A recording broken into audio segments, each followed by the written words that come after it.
अस्सलामुअलैकुम दोस्तों। आज की वीडियो पाकिस्तान के दूसरे निशाने हैदर पाने वाले फ़ौजी अफसर मेजर तुफ़ैल मोहम्मद के बारे में है, जिनको फ़ातेह लक्ष्मीपुर भी कहा जाता है। आज हम इस वीडियो में उनकी ज़िंदगी से शहादत तक की मुकम्मल तफसील बताएंगे। लेकिन इससे पहले अगर आपने हमारे चैनल मालूमात को सब्सक्राइब नहीं किया तो बराए मेहरबानी सब्सक्राइब ज़रूर कर लें और साथ ही घंटे के निशान को दबा दें ताकि हमारे आने वाली हर नई वीडियो को नोटिफिकेशन आपको मिलता रहे।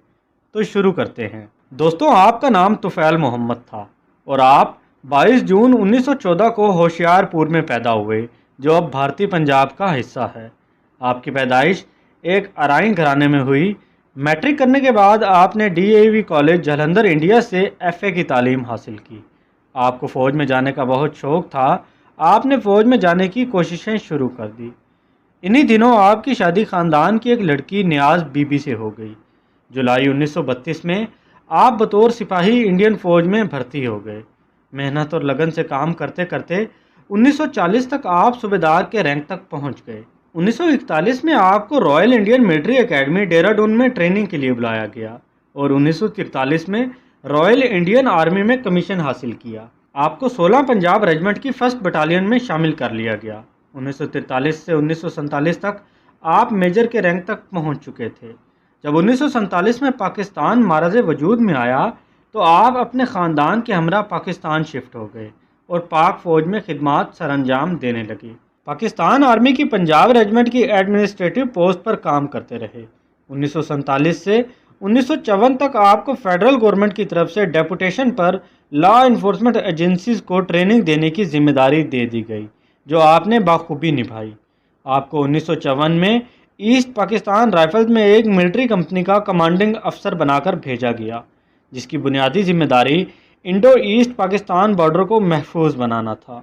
कुछ ही अरसा गुजरा था कि दुश्मन की फ़ौज ने बैनुल-अक़वामी कवानीन की खिलाफ वर्जी करते हुए मशरक़ी पाकिस्तान के एक गाँव लक्ष्मीपुर में दाखिल हुई। दुश्मन ने लक्ष्मीपुर डिस्ट्रिक्ट पर कब्ज़े के साथ साथ वहाँ अपनी पोस्ट भी कायम कर ली।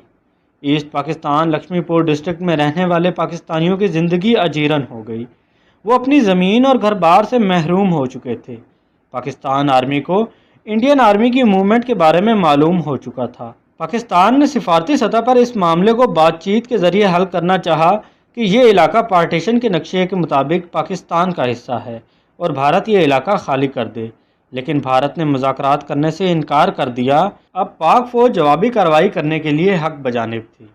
ईस्ट पाकिस्तान राइफल्स की कंपनी कमांडर होने के नाते ब्रिगेड हेडक्वार्टर की तरफ से मेजर तुफ़ैल मोहम्मद को लक्ष्मीपुर के इलाके को क्लियर करके आज़ाद करवाने की जिम्मेदारी दी गई। लिहाजा मेजर तुफ़ैल मोहम्मद ने दुश्मन पर हमला करने का प्लान तैयार किया।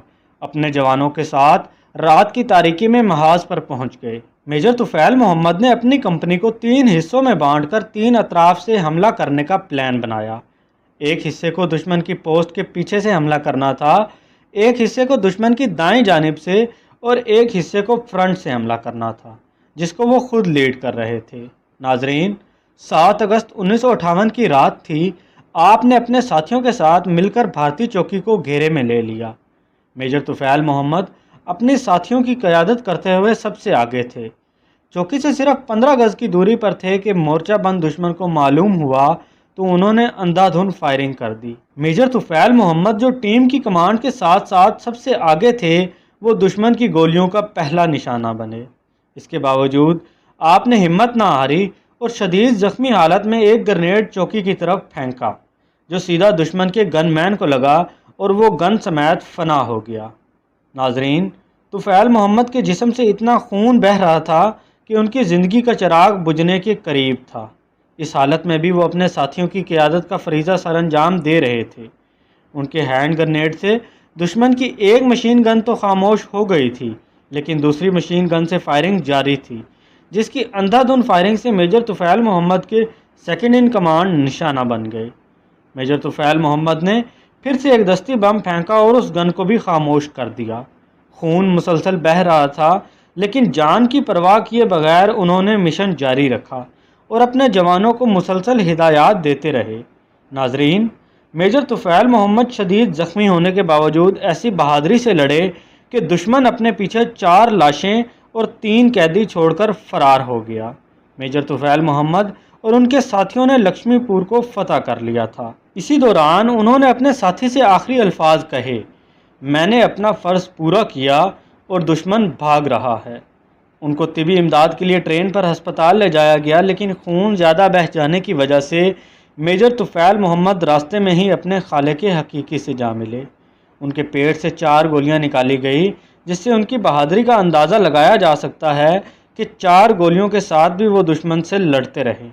میجر طفیل محمد کی شجاعت اور بہادری کے اعتراف میں حکومت پاکستان نے انہیں نشان حیدر دینے کا اعلان کیا، جو نومبر 1965 کو ان کی صاحبزادی نسیم اختر نے صدر ایوب خان سے وصول کیا۔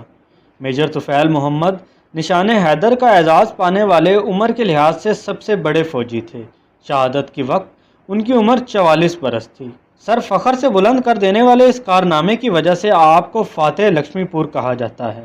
آپ کی تدفین وہاڑی کے نواحی علاقے میں کی گئی۔ ان کے اعزاز میں علاقے کے گاؤں کا نام طفیل آباد رکھ دیا گیا۔ ناظرین، زندہ قومیں اپنے محسنوں کے احسانات کو فراموش نہیں کرتی۔ میجر طفیل محمد کی زندگی اور ان کی پرشکوہ کارنامے پر فاتح لکشمی پور کے نام سے ایک کتاب بھی لکھی گئی ہے۔ پاک فوج کے اس عظیم سپوت پر کئی نظمیں بھی لکھی گئی۔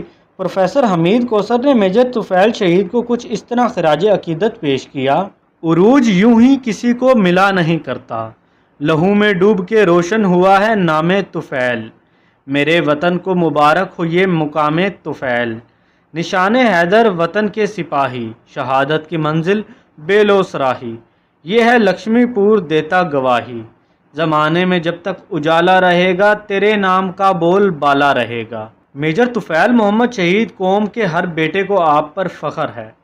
امید کرتا ہوں آپ کو میری ویڈیو پسند آئی ہوگی۔ مزید ایسی انفارمیٹیو ویڈیوز کے لیے میرا چینل معلومات سبسکرائب کریں۔ ملتے ہیں اگلی ویڈیو میں، تب تک کے لیے اللہ حافظ۔